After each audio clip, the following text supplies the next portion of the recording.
Isang magandang hapon po sa inyong lahat. Ngayong tag-ulan na, makikita nyo marami ang sinisipon at inuubo. Diba? Noong tag-init, reklamo tayo ng reklamo na sobrang init, sabi natin sana umulan. Ngayong umuulan, ang daming baha, ang daming nagkakasakit. Sana naman tumigil din ang ulan. Ano nga ba talaga ang gusto natin? Alam nyo, yung sinabi ko sa inyo ngayon, may koneksyon yan sa ating mensahe sa hapong ito. Kaya kung titingnan ninyo yung title ng ating mensahe, ang nakalagay dyan ay ang salawahang lahi. Actually, sa wikang Ingles, yung fickle-minded generation or unpredictable generation. Di ko lang makita yung tugmang Tagalog translation. I don't know if this is correct. Yung salawahang lahi, o pwede rin natin sabihin yung pabago-bagong isip na lahi. No? At ang ating pangunahing talata ay makikita sa Mateo chapter 11, verse 16 hanggang verse 19. Nung nakaraang linggo, yung inihayag sa atin ni Doc Rico ay patungkol kay Juan Bautista. No? At ipinakita niya sa atin kung sino si Juan Bautista sa mata ng ating Panginoong Hesus. Diba? Doon niya sinabi simula doon sa verses 13 pababa. Nakita natin doon na si Juan Bautista ay kasama doon sa propesiya sa Lumang Tipan, na kung saan ang sinabi doon sa Lumang Tipan, siya raw ay yung boses na umiiyak o sumisigaw sa ilang at siya rin ang siyang gumagawa o naghahanda ng daan para sa ating Haring Mesiyas. Yung sinasabi ron sa Lumang Tipan ay patungkol kay Juan Bautista. He was the voice crying in the wilderness. Hindi lang yon. Ayon din kay Jesus, ang sabi niya, si Juan Bautista daw, o ang sinabi pala ni Jesus ay, walang tao na ipinanganak ng isang babae na mas hihigit pa kay Juan Bautista. No? Yun ang sabi ni Jesus tungkol kay John the Baptist. Diba? That there was not anyone born of a woman who has risen greater than that of John the Baptist. Wala nang masihigit pa daw sa kanya dito sa mundo. Pero may binanggit din si Jesus, kung naalala nyo pa.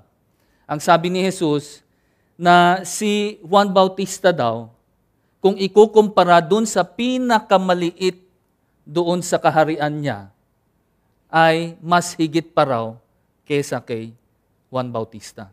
Ulitin ko kung si Juan Bautista ang pinakadakila sa lahat ng mga tao dito sa mundo, ang sabi ni Jesus, yung pinakamaliit sa kanyang kaharian ay mas higit pa kaysa kay Juan Bautista. Bakit? Sa tingin nyo bakit? Dahil alam nyo, pag tayo ay nasa paraiso na, tayo ay magiging katulad na ni Jesucristo. At yung pinakamaliit na nilalang doon, sigurado yan. Mas higit yan kesa sa kung sino man ang pinakadakila na tao meron dito sa mundo. Hindi lang yon. Sinabi rin ni Jesus na si Juan Bautista daw ay katulad ni Elias o ni Elijah. No, yun ang sabi ni Jesus. Bakit? Dahil maraming similarity sila ni Elijah. Kung titingnan ninyo doon sa pananamit at doon sa kanyang dieta, yung diet niya, very similar sila ni Juan Bautista at ni Elijah. Alam nyo, ang daming sinabi ni Jesus patungkol kay Juan Bautista. Bakit? Dahil si Juan Bautista ay, kung titingnan natin ulit sa Lumang Tipan, siya ang pinauna ng Diyos bago dumating ang Haring Mesiyas. Siya ang binigyan ng ganong klaseng pribilehyo na maging yung tinatawag natin na herald, no, sa wikang Ingles. O yung parang mensahero ng Haring Mesiyas. Alam nyo, kung titignan ninyo, simula sa chapter 1 hanggang chapter 10 ng Mateo, doon ay inihayag sa atin lahat patungkol kay Hesukristo. Simula doon sa mga propesiya patungkol sa Kanya. Kasama na doon yung Kanyang birhing kapanganakan, di ba? Ano pa? Tungkol doon sa Kanyang mga aral. Yung Beatitudes, kung naalala nyo pa, doon sa Matthew chapter 5. Parang medyo mainit, no? Pwede ba nating lakasan yung aircon ng konti? Maraming nagpapaypay eh. Okay? So, aside from that, doon sa mga aral na binigay ni Jesus doon sa Kanyang sermon on the mount, ano pa? Gumawa pa siya ng mga milagro at iba pang mga klaseng ministeryo. Nakasaad lahat yan simula chapters 1 hanggang chapter 10. Ngayon, pagdating sa chapter 11 hanggang sa chapter 12, dito natin makikita yung tugon ng mga tao. Yung tugon ng mga tao doon sa mga katotohanan na ipinakita sa atin ni Mateo patungkol kay Hesukristo. Yung unang tugon, nung inihayag ito sa atin ni Pastor EJ 2 Sundays ago, ang tugon ni Juan Bautista ay parang nagkaroon siya ng konting pag-aalin-langan. Di ba? Nagduda siya. Nag-doubt siya. Bakit? Alam nyo, sasabihin natin parang negatibo yan, di ba? But if you'd look at his situation nung panahon na iyon, una, siyempre, nung pumunta siya rito, ang ipinoproklama niya ay darating na ang Haring Mesiyas, na siyang tagapagligtas ng sanlibutan. At dumating na nga. Tapos ano yung sumunod na nangyari? Siya ay nakakulong. Di ba? Kung kahit sino mang tao na nasa sitwasyon niya siguro, medyo mag-iisip, Panginoon, ikaw nga ba yung inihahayag ko na Panginoon talaga, na Haring Mesiyas na darating? At yun ay tinugon ni Jesus. Di ba? Sinagot niya yan at sinabi niya dun sa disipulo ni Juan Bautista upang ipaabot yan kay Juan Bautista. Pagdududa. Alam niyo itong pag-aaralan naman natin simula sa verse 16 hanggang verse 19, medyo nag-escalate ng konti. From pagdududa, naging, nagkikriticize na sila. Naninita na sila. Hindi pala naninita, namumuna, nagpupuna, or nagrereklamo. No? From doubting to criticizing and complaining. And alam nyo, sa mga susunod na verses pa hanggang chapter 12 na pag-aaralan natin, makikita nyo from doubting, criticizing, and complaining, yung pinakahuli, rejection. Ang pagtanggi na nila talaga kay Hesukristo. Nakakalungkot isipin, nakakalungkot tignan na mababasa natin yan sa Biblia. Pero yan ay katotohanan because this is history. Nangyari na yan eh. At makikita nga natin na talaga, kadalasan ang tao, imbis na tanggapin na buong buo ang mensahe ng ating Panginoon, kadalasan ay anong ginagawa natin? Itinatanggi natin siya at ang kanyang katuruan.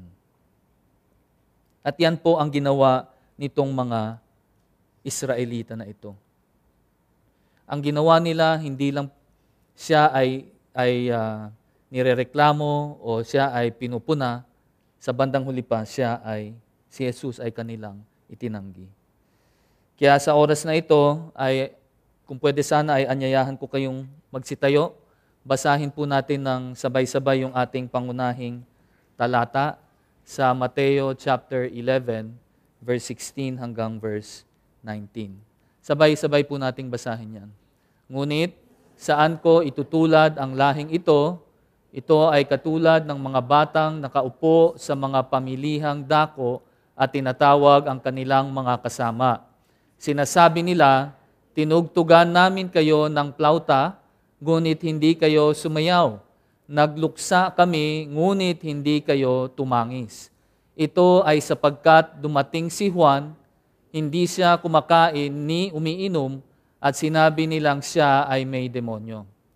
Dumating ang anak ng tao na kumakain at umiinom, sinabi nila, narito ang isang taong matakaw at manginginom ng alak, isang taong kaibigan ng mga maniningil ng buwis at ng mga makasalanan. Ngunit ang karunungan ay pinapaging matuwid ng kanyang mga anak. Manalangin po tayo. Panginoong Diyos na makapangyarihan sa lahat, kami po ay nagpapasalamat na muli sa pagkakataon na ibinigay niyo sa amin. Na kami po ay makapagsamba sa inyo sa pamamagitan ng aming pag-awit kanina at sa oras na ito sa pamamagitan ng pag-aral ng inyong salita. Mangusap po kayo sa amin, Panginoon, sa aming puso't isipan, naway maintindihan namin ang bawat katotohanan na inyong ipapakita sa hapong ito. Panginoon, ang panalangin din po namin ay huwag niyo sanang hayaan na kami ay gambalain ng aming kaaway na si Satanas. Puspusan niyo po kami ng inyong espiritu upang kami ay maging masinop, matiyaga sa pagpapakinig sa inyong salita at sa pag-aaral ng inyong katotohanan. Salamat pong muli, Panginoon, sa pagkakataong ito. Ito po ang aming samot dalangin sa matamis na pangalan ni Jesus. Amen. Okay, magsiupo ho tayo. 3 punto ang ating pag-aaralan sa hapong ito. Unang-una, ang sabi riyan, ang lahing ito ay katulad ng batang pabago-bago ang isip. Pangalawa, ang lahing ito ay inakusahang may demonyo, si Juan. Pangatlo, ang lahing ito ay inakusahang matakaw at manginginom ng alak, si Jesus. Okay. Bago natin puntahan yung ating pinakaunang punto, ipaalam ko muna siguro sa inyo kung sino itong sinasabi ni Jesus sa Mateo chapter 11 verse 16 na lahing ito. Sino ba yung lahing yon? Yun ay walang iba kundi yung bansang Israel o yung mga Israelita o itong mga Hudyo na ating tinatawag. Sila yung tinutukoy ni Jesus dito na parang mga batang pabago-bago ang kanilang isip. Kaya kung titingnan natin ulit dito sa Mateo chapter 11 verse 16 to 17, ang sabi riyan, ngunit saan ko itutulad ang lahing ito? Ito ay katulad ng mga batang nakaupo sa mga pamilihang dako at tinatawag ang kanilang mga kasama. Sinasabi nila, tinugtugan namin kayo ng plauta, ngunit hindi kayo sumayaw. Nagluksa kami, ngunit hindi kayo tumangis.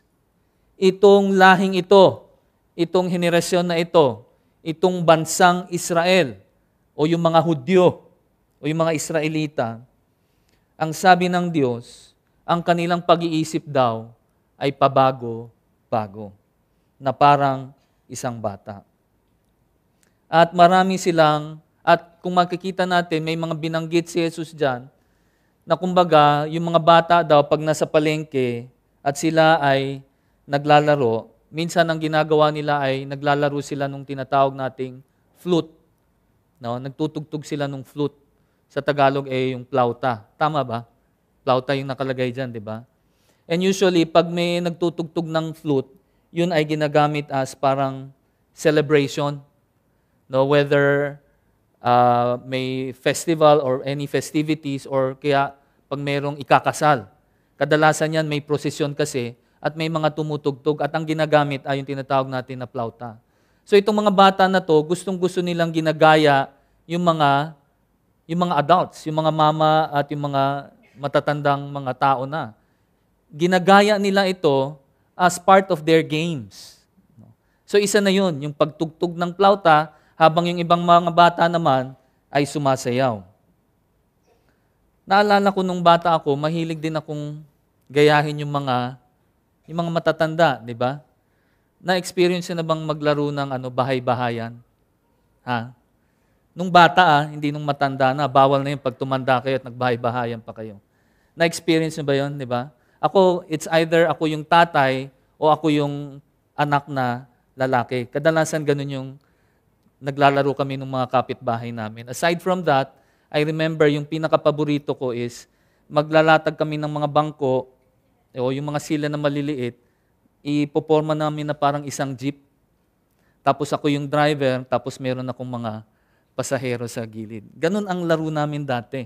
No? And I'm sure, nakaka-relate kayo sa akin dyan. Tama ba? O ako lang? Nung minsan naglaro ako ng manyi-manyika, abay nagalit yung tatay ko. Ba't manyika ang nilalaro mo? No? Pero that is what we do, di ba? We play a lot, and kadalasan, pag naglalaro tayo, ginagaya natin kung ano yung ginagawa ng matatanda. At ganun din po ang ginagawa nitong mga batang Hudyo na nasa palengke. Lalaro sila nung tinatawag natin na parang may festival or any celebration na ang gamit nila ay plauta. Yung iba tutugtog, yung iba sasayaw. Meron namang iba, ang ginagamit ay ano naman, kung ayaw nila nang maglaro, nagsawa na sila dun sa, let's say, yung paglaro ng flute, no? Ang gagawin naman nila minsan, ang gagayahin nila ay yung parang sila ay nagluluksa. No? Pag nagluluksa, ang ginagawa nila, kumakanta sila ng mga awit na pangluksa. Sa wikang Ingles, ang tawag doon ay dirge. D-I-R-G-E. So may mga awit na pangluksa talaga. Sa atin, meron din tayo. Alam niyo ba yung awit na pangluksa natin? Yung pasyon. Alam niyo ba yung pasyon, yung pabasa? Sabi ko sa asawa ko, pipilitin kong maitama ito eh. Nang si Judas. Alam niyo yun? Ay nadulas. Ano ba yun si tatlong balbas ang nalagas. Okay. Hindi ko talaga kaya, no? Hindi ako gifted pagdating sa ganyan. Yun ay isang klase ng awit na pangluksa.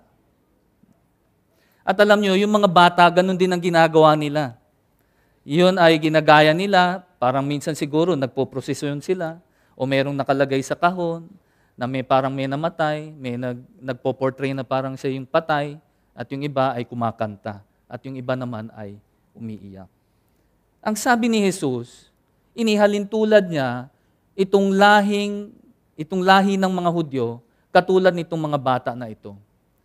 Kasi dito sa pinakita ni Jesus, itong mga bata na ito, naglalaro sila ng plauta, kumakanta sila ng mga awit na panluksa. Kaya nila pala ginagawa ito ay upang maisali yung ibang mga bata. Pero dun, yung ibang mga bata na ito, imbis na sumali, ang ginagawa nila ay pinupuna parate itong mga ibang bata na naglalaro. Kaya ang sabi ng mga bata na ito na naglalaro, sabi nila, ano ba talaga gusto nyo? Naglalaro tayo ng plauta, may sumasayaw, ayaw ninyo. Ngayon, ginawa nating ibang laro, pangluksa naman, nagpo-prosesyon tayo, may patay, may umiiyak, ayaw nyo rin. Ano ba talaga ang gusto mo?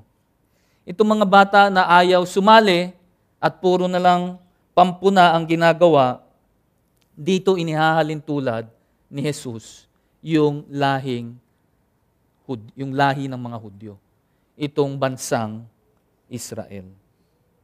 Kadalasan yung bata, kapag sinabi niyang ayaw niyang maglaro nung laro mo, kahit iba-ibahin mo pa yan, isa lang ang ibig sabihin nun, ayaw kanyang makalaro. Tama ba? Kahit anong klaseng laro pa ang gawin mo, ini-invite mo siya at ayaw niyang sumama, isa lang ang ibig sabihin yon. Ayaw kanyang maging kalaro.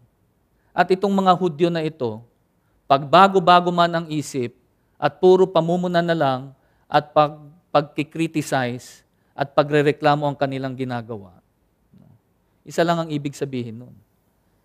Hindi sila naniniwala kay Hesukristo. Tayong mga tao, ganun din minsan, di ba? Katulad nung example ko kanina, pagka mainit, nagreklamo tayo na mainit at sana ay umulan na. Ngayong umuulan na, may reklamo din tayo. Di ba? Kasi ang daming nagkakasakit at ang daming lugar na baha. Ano ba talaga? Alam nyo, minsan sa iglesia, ganun din eh. Pag yung preacher, kung mag-sermon, parating pasigaw at parang galit, ayaw natin. Kasi parang ang sakit naman niyang magsalita. Offensive naman. Pag yung preacher naman, kalmado at mahinahon magsalita, may magrereklamo din, nakakaantok naman yan. Kaya pala marami sa inyo nakanganga, natutulog na. Pag yung preacher naman ay sobrang gwapo, hindi ako yun. Si Pastor EJ madalas mahiling magsabi niyan. No? Sasabihin niyo, nadidistract ako sa kanyang kagwapuhan. Kapag pangit naman yung preacher, nadidistract ka rin sa sobrang kapangitan niya. Ano ba talaga ang gusto natin? Dito ay pinapakita ni Jesus yung ugali nitong mga Hudyo na ito.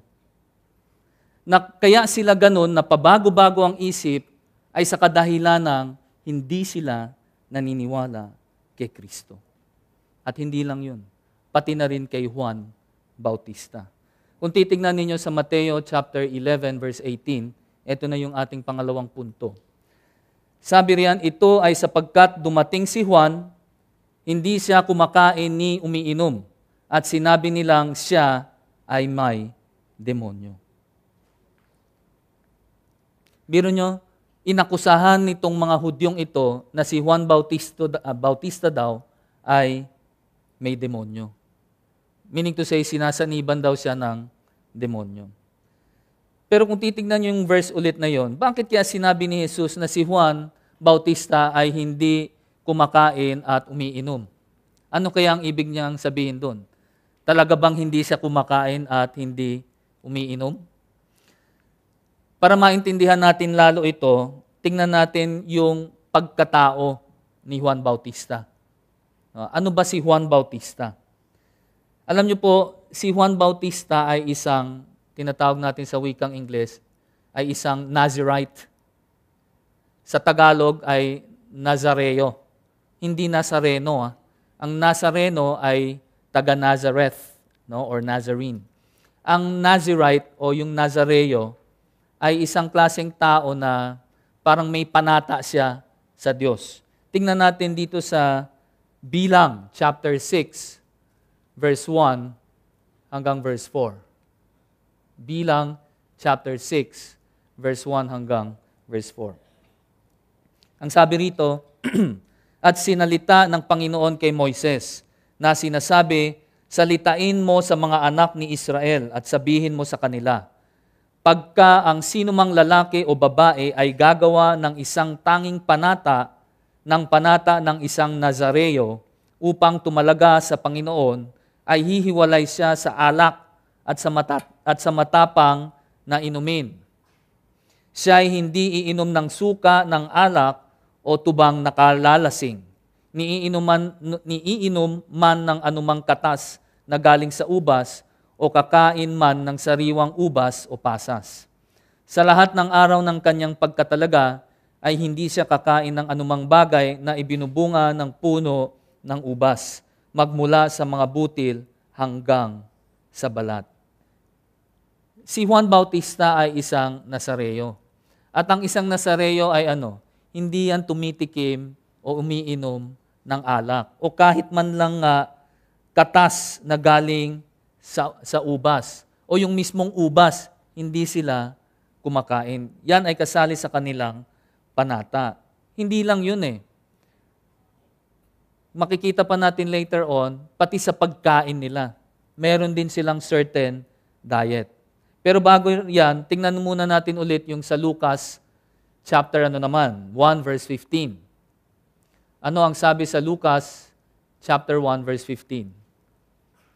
Mahina na yata yung baterya nung aking pinipindot. Okay, Lucas 1 verse 15, ang sabi riyan, ito ay sapagkat siya ay magiging dakila sa harapan ng Panginoon, kailanman ay hindi siya iinom ng alak at ng matapang na inumin. Siya ay mapupuspos ng banal na espiritu mula pa sa bahay bata ng kanyang ina. So dito makikita natin ang ibig sabihin ni Jesus sa hindi pag-inom ni Juan Bautista, ang ibig sabihin nun ay hindi siya umiinom ng alak. Hindi siya umiinom ng alak. Katulad na lang nitong sinabi ni Maria kay Elizabeth, di ba? Na makikita natin na itong bata, anong nagkita pala si Maria at si Elizabeth, at nung sinabi roon ng Biblia na si Juan Bautista ay hindi titikim ng kahit na anong alak o kahit anong matapang na inumin. At kung titingnan din natin dito sa Mateo chapter 3 verse 4, ang sabi riyan, ang damit ni Juan ay yari sa balahibo ng kamelyo at may isang pamigkis na katad sa kanyang baywang. Ang kanyang pagkain ay mga balang at pulot pukyutan. Alam niyo, si Juan Bautista, ang kanyang tirahan ay hindi nasa Ayala Alabang o nasa Las Piñas o kung kahit sa anong syudad. Hindi siya nakatira sa isang kondo. Siya ay nakatira sa isang ilang, no? Sa kagubatan, sa isang secluded area na hindi basta-basta napupuntahan ng tao kung hindi siya magpapakita. Ganong klase ang tinitirhan ni Juan Bautista. Kaya nga ang tingin sa kanya ng ibang tao, imbis na propeta, ang tingin sa kanya ay parang isang ermitanyo. Alam niyo yung ermitanyo, di ba? Parating nakatago lang sa kuweba at paminsan-minsan lang siya lumalabas. At makikita niyo rin, si Juan Bautista, hindi siya pumupunta sa syudad o sa bayan para mangaral. Ang nangyayari parate, yung mga tao ang pumupunta sa kanya at pinapakinggan yung kanyang pangaral. Hindi lang yun, siya ay nagbabautismo din, di ba? At tandaan ninyo, yung kanyang pagbautismo sa mga tao doon ay hindi yung bautismo na ginagawa ni Jesus. Ang bautismo ni Jesus, pag ikaw ay nagpabautismo, ang ibig sabihin nun, ikaw ay nakikiisa kay Jesus. Ikaw ay, kumbaga ay idinideclare mo na ikaw ay isang alagad na ni Jesus. Kapag tayo ay nagpabautismo sa panahon natin ngayon. Pero nung panahon ni Juan, pag siya ang nagbabautismo dun sa mga tao, isa lang ang ibig sabihin nun. Yun ay yung tinatawag natin ng bautismo patungo sa pagsisisi. No? Bautismo patungo sa pagsisisi.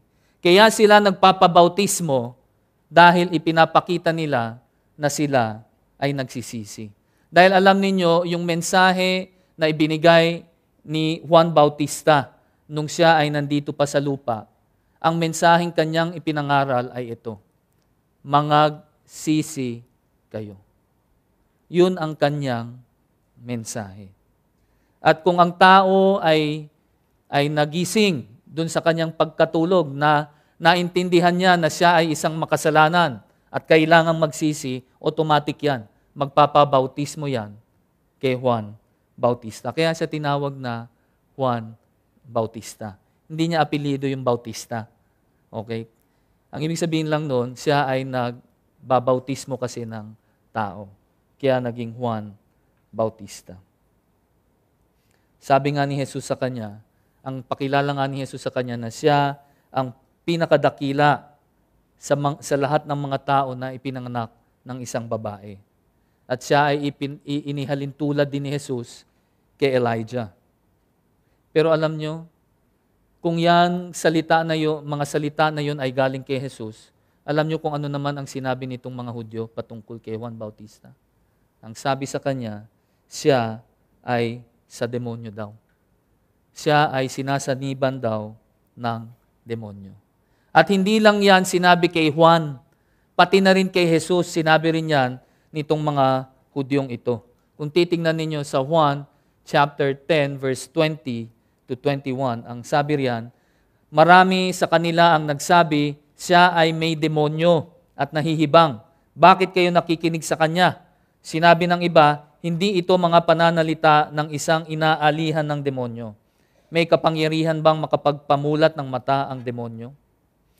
Ang sabi ng mga Hudyo, ng mga Pariseo at ng mga Eskriba na si Jesus daw ay may demonyo at nahihibang. Naranasan nyo na ba na kayo ay sabihan ng ibang tao na may sa demonyo ka siguro o kaya ikaw ay nasisiraan na ng bait sa iyong pagpapalaganap ng salita ng Diyos? Nangyari na ba sa inyo yan? Tingin ko parang nakwento ko na sa inyo ito before, pero for the sake of this message, ikukwento ko ulit. Naalala ko yung si Papa ko, doon sa tirahan namin, doon kami nakatira sa isang maigsing o makipot na looban. Dikit-dikit din yung bahay noon. Tapos may mga kapitbahay kami ng mga Kristiyano. At nag-i-invite sila parate na umattend kami nung panahon, bata pa lang ako either yung children's ministry, and I remember even in high school, yung youth ministry nila. Pero hindi ako pumupunta. Kasi pinagbabawalan ako ng tatay ko. Sabi niya sa akin, alam mo ba yung mga tao na yan, yung mga mahihilig magbasa ng Biblia, nasisiraan ng bait yan. Kaya huwag kang sasama sa kanila. Huwag kang magbabasa ng Biblia. Pero alam nyo, in-enroll niya ako sa isang Christian school. Na kung saan, nagbabasa kami na may subject pa kami na Bible. But anyway, kasi yun yung malapit sa bahay namin noon Kaya sinasabi niya sa akin ganun. And now I realize, ganun nga pala ang tingin ng mundo sa atin. Pag ikaw ay nagbabasa ng Biblia, ang mapapansin kasi ng tao, nag-iiba ang iyong personality.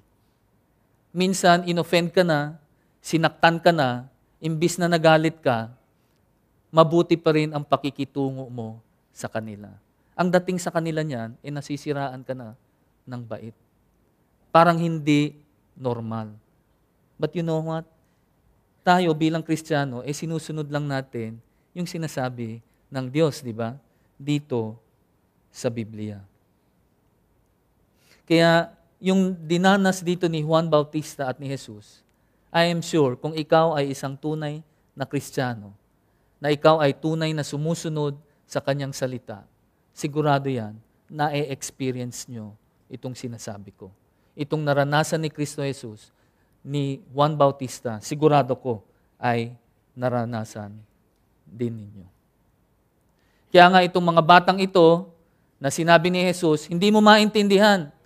Pag maglaro ng plauta at magsasayaw, ayaw nila. Pagkakanta ng kantang panluksa at kunyari ay umiiyak at nagluluksa, ayaw din nila. Ito raw yung bansang Israel, na kahit ano ang sabihin niya, na kahit ano ang sabihin ni Juan Bautista, ay ayaw nila. Bakit? Ayaw nilang makalaro si Jesus.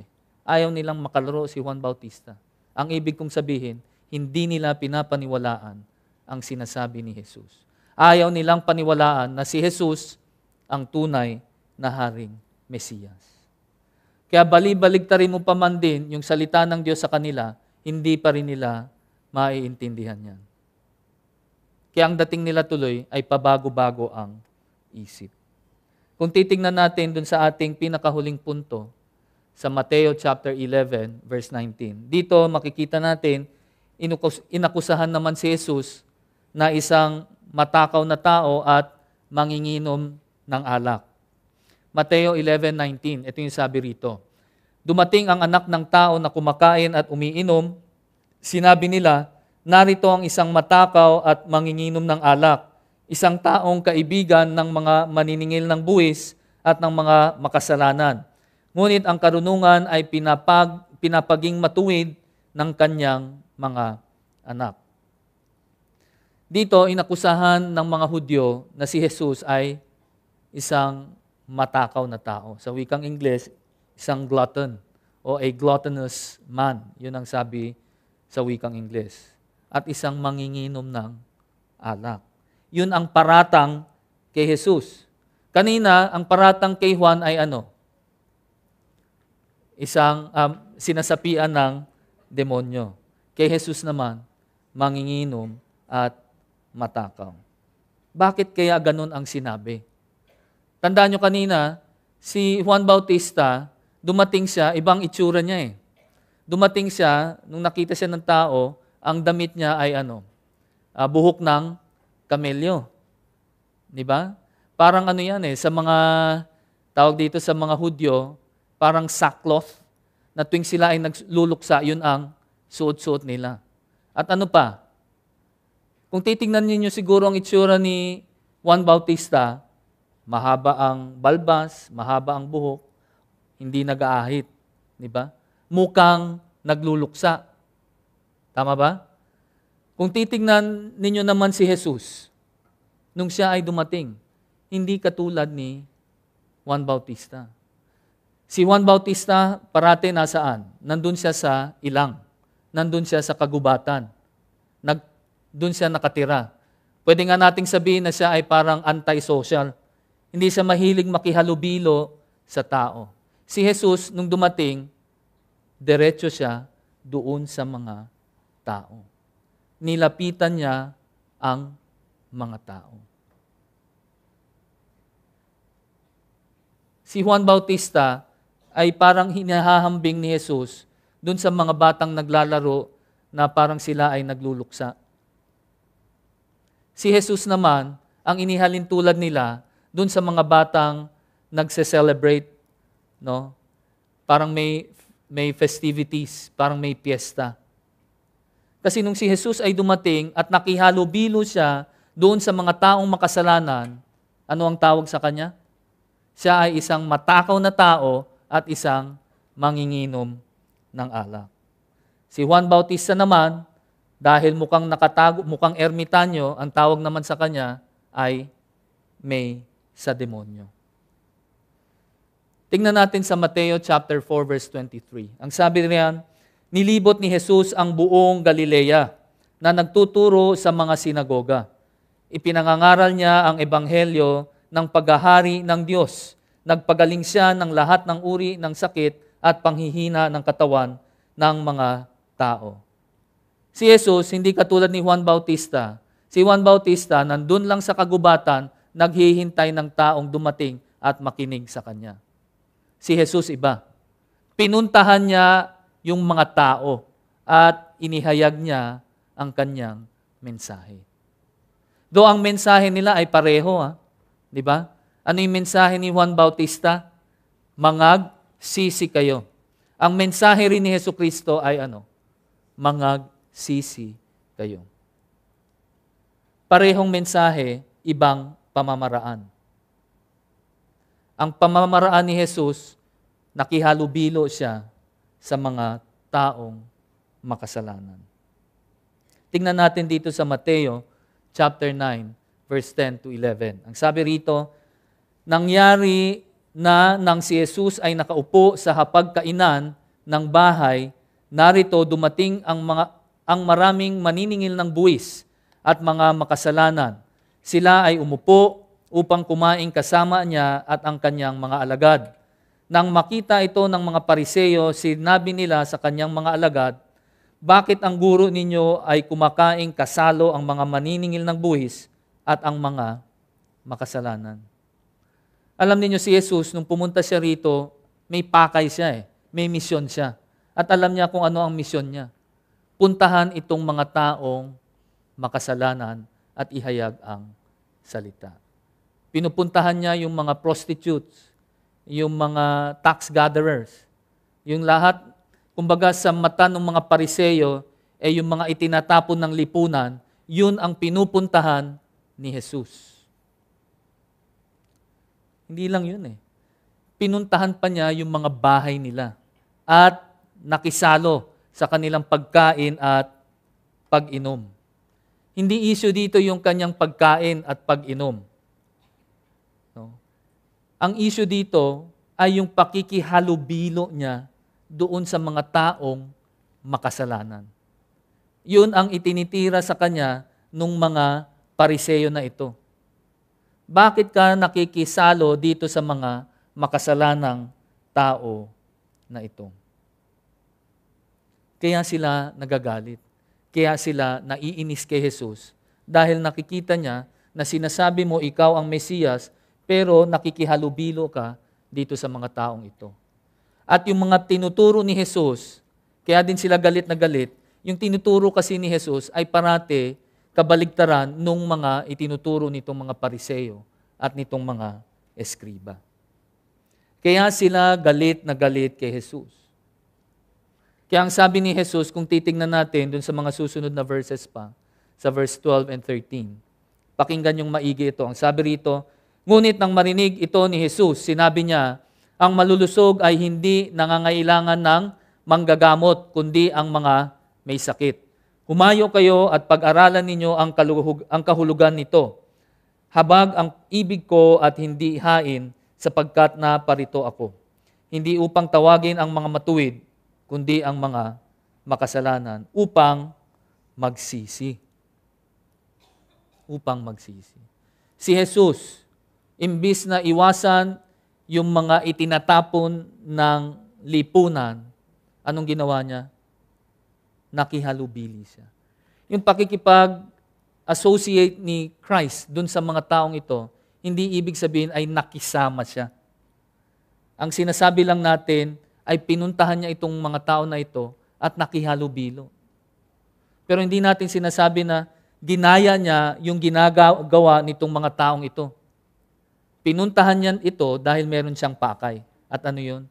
Upang ipahayag ang kanyang mensahe na dapat silang magsisi. Meron lang akong warning. May ibang mga Kristiyano kasi, quote-unquote Kristiyano, na ginagamit ito bilang, itong passage na ito, bilang excuse para makapunta sila sa beer house o sa bar at makapag-share ng salita ng Diyos. No? Magte-table sila ng GRO, bibigyan ng mainom, pati sila umiinom at sasabihin, kaya ako ginagawa yan ay para ano? Masharean ng salita ng Diyos. Kalokohan yun pagka ganon ang sinasabi. Hindi ganon ang ibig sabihin ng ating Panginoong Jesus. Naintindihan niyo ba yung aking sinasabi? Malinaw ba? Ang ating Panginoong Diyos, imbis na iwasan ang mga taong makasalanan, siya ay nakihalubilo. Pinuntahan niya ang mga tao upang ipahayag ang kanyang salita. Kaya nga di ba sinabi niya sa kanyang utos bago siya umakyat sa langit, sabi niya, "Go, therefore, and make disciples." Hindi niya sinabing, you have to wait. Maghintay ka at hintayin mong taong may lumapit sa inyo bago mo ihayag ang salita sa kanya. Every opportunity that you have, bawat pagkakataon na meron tayo, dapat ay inihahayag natin ang salita ng Diyos. Ngunit itong mga Pariseo na to, hindi nila maintindihan yan. Para sa kanila, ang kabutihan, ang siyang paraan para ikaw ay makapasok sa kaharian ng Diyos. Hindi si Jesus. Para sa kanila, ang mas importante ay yung panlabas na kabanalan o yung outward piety na sinasabi natin. Kung titingnan ninyo sa panlabas na anyo, sila ay napaka-banal. Makikita nyo silang nananalangin sa daan, makikita nyo silang nag-aayuno, kasi pinapakita nila mismo na sila ay nag-aayuno. Makikita nyo sila na nagbibigay ng kanilang ikapo, ina-announce pa nila yun. Pati yung kanilang pagtulong sa ibang tao. Lahat yun ay pakitang tao para maipakita na sila ay mga matuwid at banal na tao. Pero kung titignan ninyo ang katuruan ni Jesus, walang kwenta yung panlabas na kabanalan, yung panlabas na kabutihan. Ang importante ay yung nilalaman ng ating mga puso. Ano ba ang katuruan ng mga Pariseo kung naalala nyo pa yung Sermon on the Mount? Ang mga tinuturo nila parati, pag sinabi nilang huwag kang pumatay, kautusan ng Diyos yan, hindi ba? Huwag kang pumatay. Para sa kanila, hanggat hindi mo ginagawa sa akto, ay hindi ka pa guilty dun sa kasalanan na yun. Pero sa katuruan ni Jesus, nagalit ka pa lang sa iyong kapatiran, ano na yun? Pagpatay na ang kasalanan na yun. Pangangalunya. Sabi ng mga Pariseo at mga eskriba, hanggat hindi mo ginagawa sa akto, lusot ka pa. Hindi ka pa nagkakasala. Pero sa Panginoong Diyos, ano ang itinuro niya? If you lust pa lang ngayon, nasa isip mo pa lang, no? Ikaw ay nagkaroon na ng makamundong pagnanasa para sa isang tao na yon, yan ay ano na? Pangangalunya na yan. Kasalanan na yan. Hindi maintindihan yan ng mga Israelita na ito. Ang nasa isip nila, kaya ibinigay sa atin yung kautusan Literally, nasa kanila ang kautusan. Hawak nila eh. Ibinigay sa kanila ng Panginoong Diyos eh. Ang iniisip nila, kaya ibinigay sa kanila yan, dahil sila ay karapat-dapat. Kaya nila naiisip ngayon na sila ay mas higit kaysa sa ibang tao. Na sila kahit sa puso ay marumi, basta't panlabas na kaanyuan ay maayos sila, ligtas pa rin sila. Ang hindi nila alam, yan ay maling interpretasyon doon sa salita ng Diyos o sa kautusan ng Diyos. Dahil kung babasahin mo kahit yung lumang tipan, ang ating Panginoong Diyos, parati yan ay nakatingin sa puso ng tao. Hindi dun sa ating panlabas na anyo o panlabas na gawain. Ito pa ang sinabi ng mga nung mga Israelita patungkol kila Juan at kay Jesus sa Lucas chapter 7 verse 33 to 34. Basahin nga natin ng sabay-sabay yan, Lucas 7:33 to 34. Ito ay sapagkat ng si Juan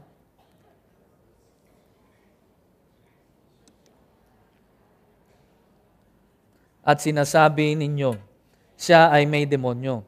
Nang ang anak ng tao ay dumating, siya ay kumakain at umiinom, at sinasabi ninyo, siya ay taong matakaw at manginginom ng alak, kaibigan ng mga maniningil ng buwis at ng mga makasalanan. Ano ba talaga? Kulang na lang sabihin ni Jesus, ano ba talaga? Alam nyo, ako ay naniniwala, kaya ganun ang tugon nitong mga Israelita na ito ay sa kadahilan ng hindi sila naniniwala kay Kristo Jesus. That's the only reason.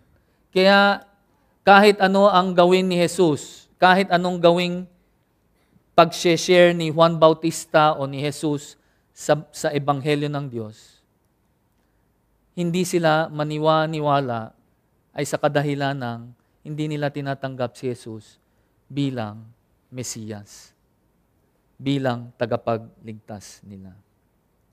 At hanggat hindi dumating sa pagkakataon na tanggalin ng Diyos yung veil na nakatakip sa kanilang mata, hindi nila talaga maiintindihan ang salita ng Diyos, ang kautusan ng Diyos. Kung titingnan natin dito sa Marcos chapter 4,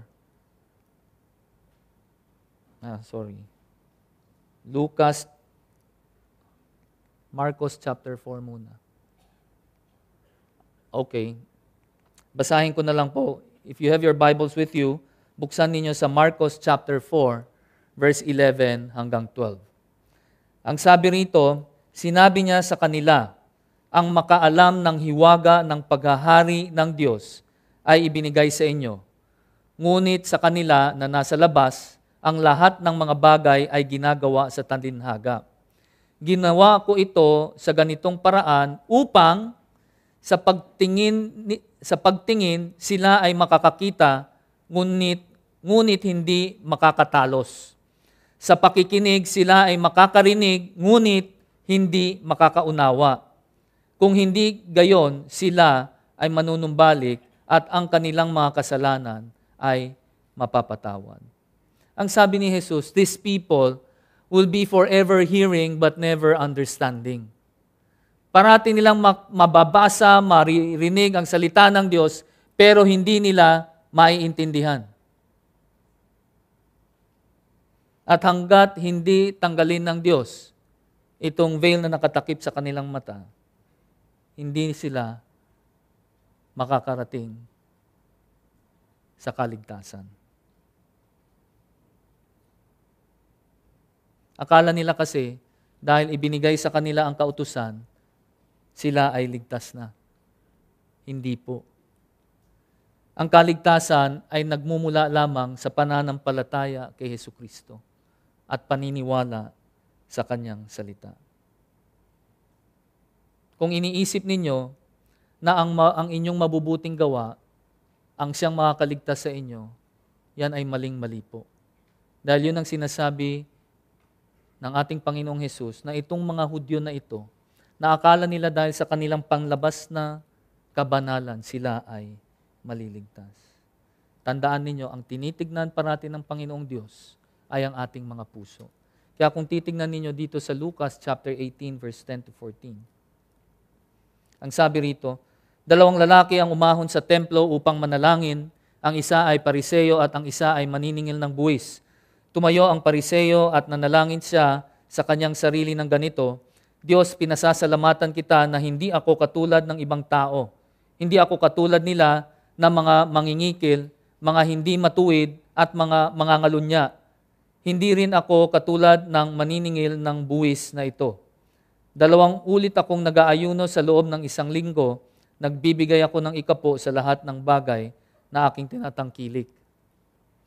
Ngunit ang maniningil ng buwis na nakatayo sa malayo ay hindi man lamang niya itinataas ang kanyang paningin sa langit. Sa halip ay kanyang binabayo ang kanyang dibdib. Sinabi niya, Diyos, pagkalooban mo ako ng iyong habag. Ako na isang makasalanan. Verse 14, sinasabi ko sa inyo, ang taong ito ay umuwi sa kanyang bahay na pinaging matuwid at ang isa ay hindi. Ito ay sapagkat ang bawat isang nagtataas sa kanyang sarili ay ibababa at ang bawat isang nagpapakumbaba ay itataas. Dito sa istoryang ito, sa talinghagang ito, ano ang nakita natin? Saan nakatingin ang ating Panginoong Diyos? Sa puso. Hindi doon sa iyong ginagawa. Ang gaganda nga ng ginagawa nitong pariseyo na ito, di ba? Nag-aayuno siya, nagbibigay siya ng ikapo at kung ano-ano pa. Pero anong sabi ng Diyos?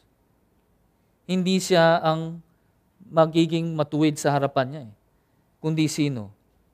Yung maniningil ng buwis na nagpakumbaba sa harapan ng Diyos. Na umamin na siya ay isang makasalanan at hindi niya kayang iligtas ang kanyang sarili. Alam niyo itong mga Hudyo na ito, lalo na yung mga pariseyo at mga eskriba, tinuring pa naman silang mga taong may pinag-aralan, mga taong matatalino dahil pinag-aaralan nila ang kautusan ng Diyos. Pero ang nakakalungkot ay parati nilang nami-misinterpret yung kautusan ng Diyos. Parati inaaral nila ito na may pag-iisip na kung paano sila makikinabang sa utos na yon. At pahirap naman doon sa ibang mga tao. Alam ninyo, ang salita ng Diyos, hindi pwedeng subjective yan. Ang salita ng Diyos, tandaan ninyo, hindi iba-iba ang interpretasyon. Hindi pwedeng interpretasyon ni Brother Ronnie ay ganyan, ang interpretasyon ko ganyan, at ang interpretasyon nyo naman ay ganyan. Hindi. Ang salita ng Diyos, meron lamang isang interpretation. Isa lang parate ang sinasabi ng Diyos, hindi pa iba-iba.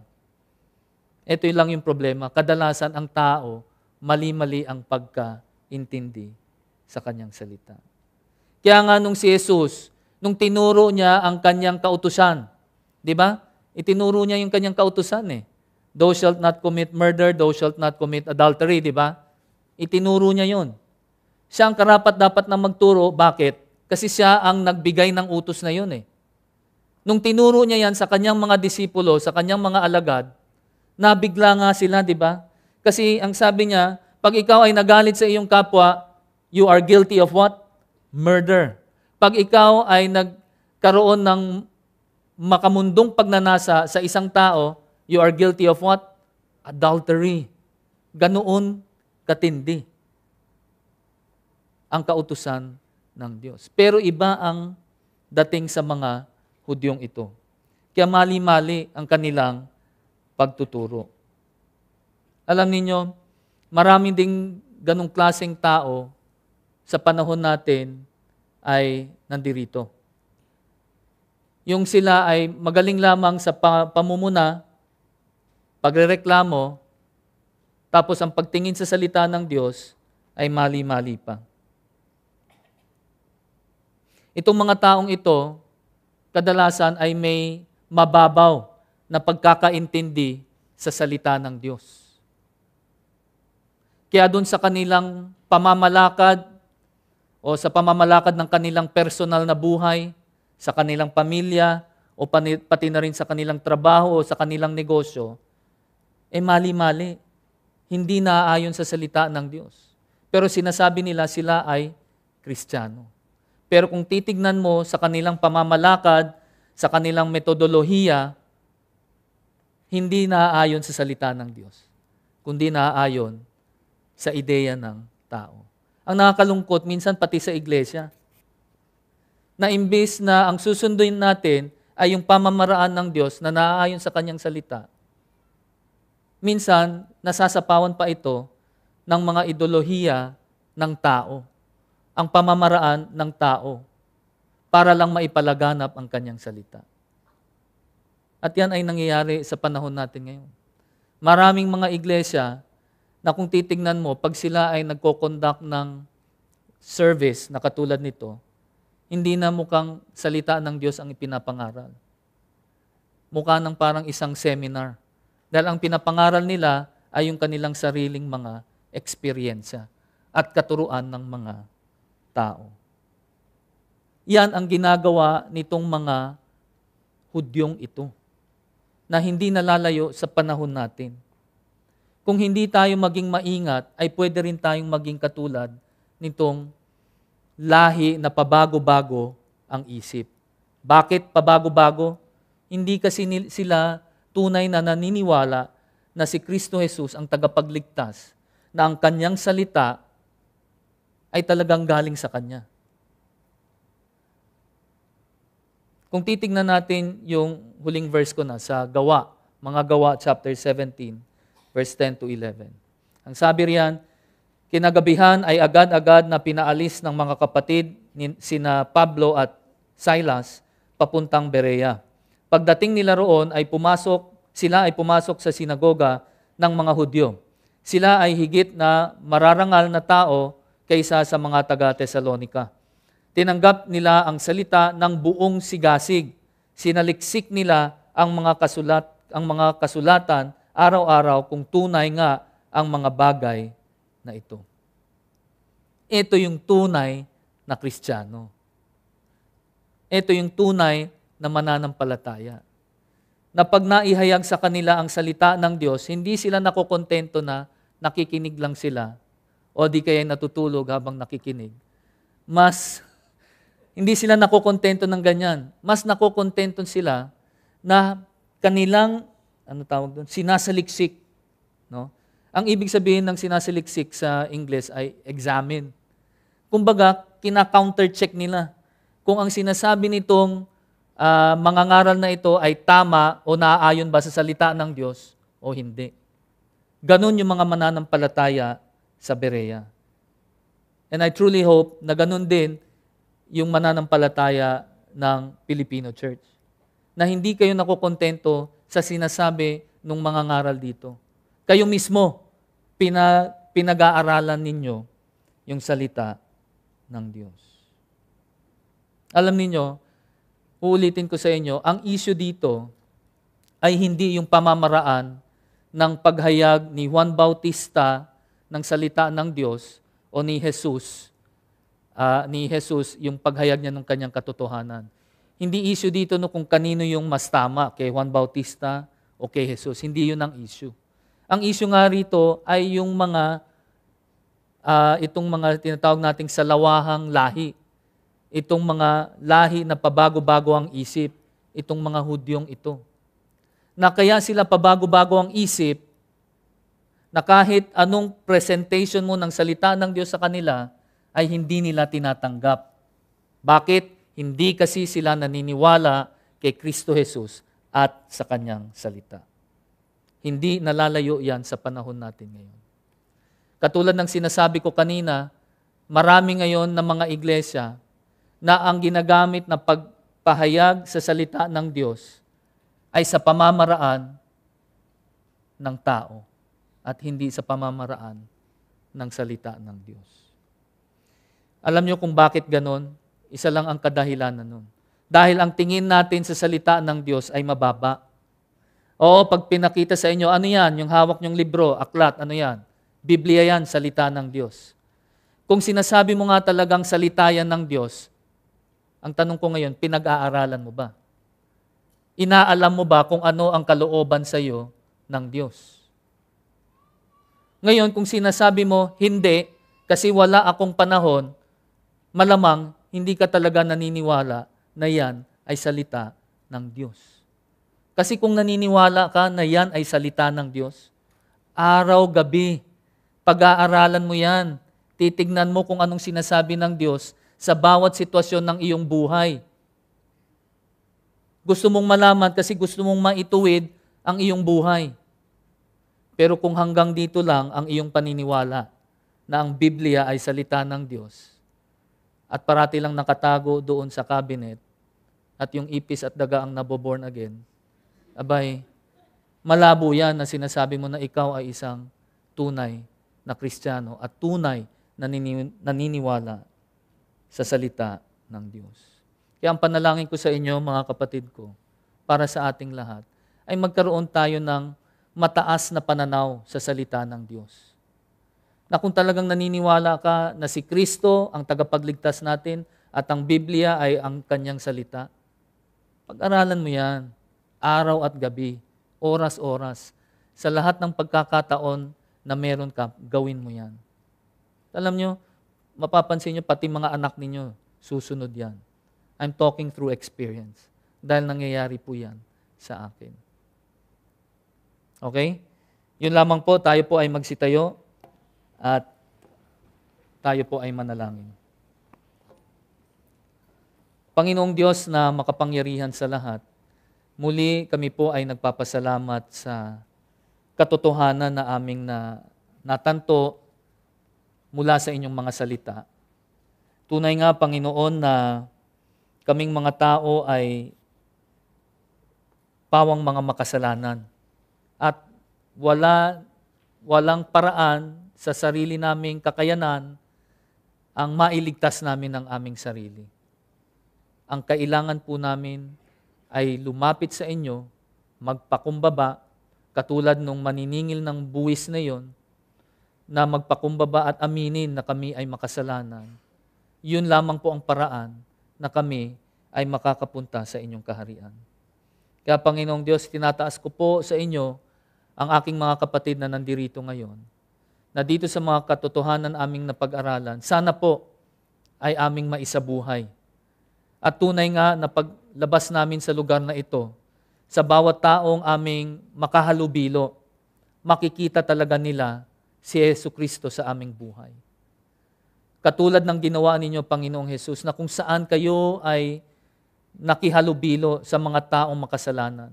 Sana kami rin bilang mga Kristiyano ay magkaroon din ng ganung awa, ganung habag sa mga tao na hindi pa nakakakilala sa inyo. Na kami ay gagawa ng paraan, hindi lamang sa pamamaraan ng panalangin, kundi sa aktual na paraan na kung saan kami ay lalapit sa kanila at aming ihahayag ang inyong kabutihan, ang inyong salita. Maraming salamat pong muli, Panginoon. Ito po ang aming samot dalangin sa matamis na pangalan ni Jesus. Amen. Maraming salamat po.